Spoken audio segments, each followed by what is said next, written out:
Now, one topic I talked about sort of on this sort of theme last year when we had a group of young people come hear us involves the so-called robber barons, and I'll just say a brief thing about them. The robber barons are the industrialists of the 19th century who were, I mean, these really are the guys with the white mustaches and the sacks of money.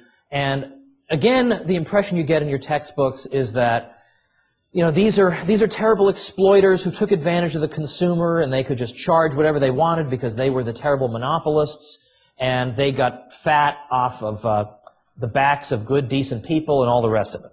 Okay, now it's true there were some bad industrialists in the same way there are bad dentists, bad bookbinders. I mean, sure, no argument there.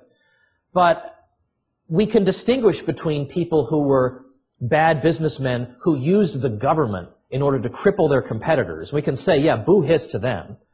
But on the other hand, there were entrepreneurs who got to where they were because they produced something people wanted really inexpensively. So kerosene goes down in price 90% thanks to Rockefeller, which means people can afford to stay up late at night instead of having to go to bed because they can't see a thing. Because they can't afford whale oil. Yeah, whale oil. You can imagine how cheap that would be, right? Whale oil? That's what they had to use. You don't have to use whale oil anymore. You can get inexpensive kerosene. Now, why is this bad? Why am I supposed to hate these people? Or Andrew Carnegie. Okay, the price of steel rails, basically under Carnegie's efforts, thanks to his efforts, decreases by 90%. And that is going to ripple through the whole economy because everything either has steel in it or uses steel in one way or another in the production process. So he can make everything, in effect, less expensive to produce and use and acquire. Government can never do that. It can take some money from you by force, you know, with a gun and hand it to your neighbor. Big deal, right? I mean, any one of us could do that. But very, very few people have the organizational and technological knowledge and ability to do what these people did. Or another one is Cornelius Vanderbilt. And the difference between Vanderbilt and the others is that Carnegie and Rockefeller and some of these others were known for their philanthropy. I mean, they're just giving away money at the end of their lives. They're just throwing it at anything. You know, you got a pulse, here's $1 million. They're just throwing it at everybody. Vanderbilt wasn't that way. He put up the seed money for Vanderbilt University, but then basically he just decided to keep the money. But all the same, if you look at his career, it starts off in the steamboat industry, and that's what I'll basically talk about, but later on he got into railroads and other stuff. But Robert Livingston and Robert Fulton had been granted by New York a monopoly of steamboat traffic. And Vanderbilt was hired, in effect, to run a steamboat in defiance of this monopoly. He's going to transport people between New Jersey and Manhattan, even though technically he's not allowed to. And he managed to evade capture and to charge only 1/4 of what these monopolists were charging. Well, eventually the steamboat monopoly was overturned, so Vanderbilt can sort of legitimately get into the business. So, thanks to his efficiency, travelers going from New Brunswick to Manhattan were now paying 6 cents per trip instead of several dollars. They were paying 6 cents per trip.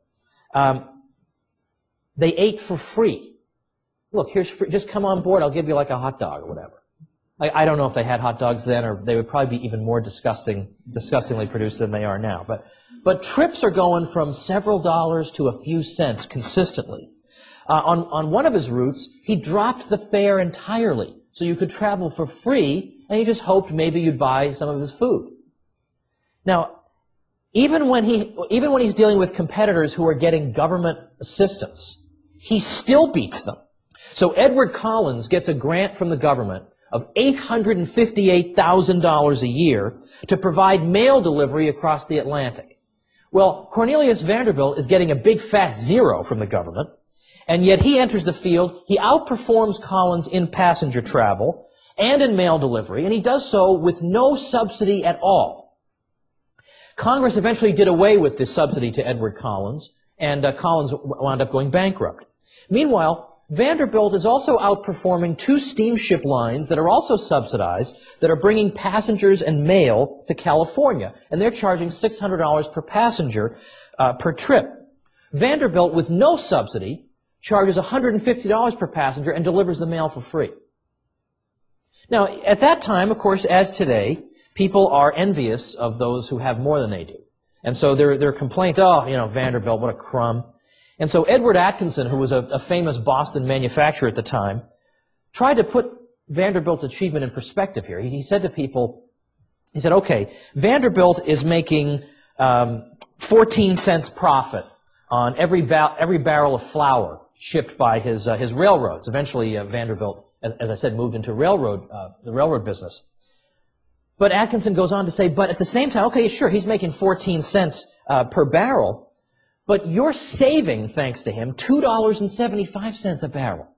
Like, isn't that enough? Like, what more does this guy have to do? Does he have to hold your hand and take you to the playground? Like, what more does this guy have to do for you, right, for you to get off his case? So, in other words, this is worth thinking about, right? That maybe what we hear about these people in our history books might not be taking all factors into account. And I've also pointed out that my friend Tom DiLorenzo has done some interesting research on this. He looked at all the 19th century industries, late 19th century industries, where people were saying, this industry is monopolized by one firm or a few firms, and it's terrible, and they're raising prices and lowering their output. And he went and looked at them. Said, well, why don't we look and check, right? The numbers are sitting right here. Why don't we just look? And he found that actually the firms that were accused, or the industries where the accusation of monopoly hovered over their heads, were the firms where output was increasing the fastest in the economy and where prices were going down the fastest in the economy. So, in other words, almost everything we're told about this is completely 100% a lie. I mean, and all you have to do is just look at the numbers. I'm not making this stuff up. You can just go check it yourselves.